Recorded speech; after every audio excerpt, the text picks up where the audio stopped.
ইফতারি শেষ করার পরে কোনো দোয়া পড়া লাগবে কিনা?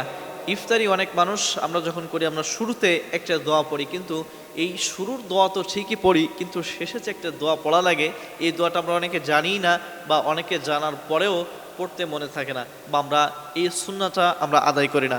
নবী করিম সাল্লাল্লাহু আলাইহি ওয়াসাল্লাম যখন তিনি ইফতার করতেন তখন তিনি বিসমিল্লাহ বলে ইফতার করতেন, এরপরে শেষে তিনি একটা দোয়া পড়তেন। তো আমাদের সমাজে দেখবেন যে মানুষ যখন ইফতার করে তখন একটা দোয়া পড়ে, আল্লাহুম্মা লাকা সুমতু আলা রিজকিকা ওয়াফতারতু, এরকম একটা দোয়া মানুষ পড়ে, কিন্তু শেষে কিন্তু আর কোনো দোয়া পড়ে না।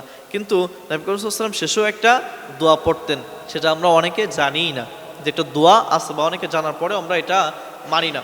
তো শেষে কোন দোয়াটা তিনি পড়তেন? তিনি পড়তেন যে জাহাবা জামা আবতাল্লাতিল উরুক ওয়াসাবাতিল আজরু ইনশাআল্লাহ। এই দোয়াটা নবী করিম সাল্লাল্লাহু আলাইহি ওয়াসাল্লাম তিনি ইফতার শেষ করে এরপরে পড়তেন। আমরা এই সুন্নাহটা আমরা ছাড়বো না কেউ। যখন ইফতার শেষ করব, ইফতার শেষ করবো একেবারে ছোটই তো দোয়া, জাহাবা জামা আবতাল্লাতিল উরুক ওয়াসাবাতিল আজরু ইনশাআল্লাহ। কারণ যে আল্লাহ তাআলা আপনাকে ইফতার গ্রহণ করার মতো সামর্থ্য দিয়েছেন, শক্তি দিয়েছেন, তো এই আল্লাহ তাআলা কি শুকরিয়া আদায় করার দরকার আছে না নেই? শুরুতে যেহেতু শুকরিয়া আদায় করতেছেন, শেষেও শুকরিয়া আদায় করার দরকার আছে।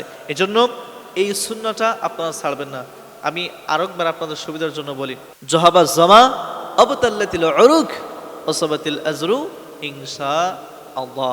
তো আপনার ইফতারি শেষ করার পরে এই দোয়াটা আপনারা ভুলবেন না।